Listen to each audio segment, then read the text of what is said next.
definitely expanded my own STEM knowledge, and my excitement for learning and teaching. Being a lifelong learner is something that we value, so that by itself was amazing.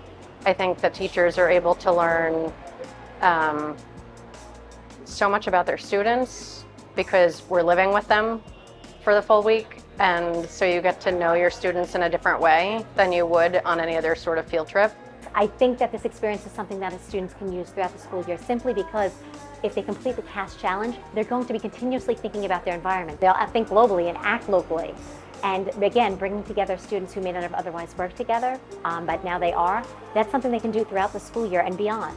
I think this is a true life experience, and I'm so happy that my daughter got to participate in it.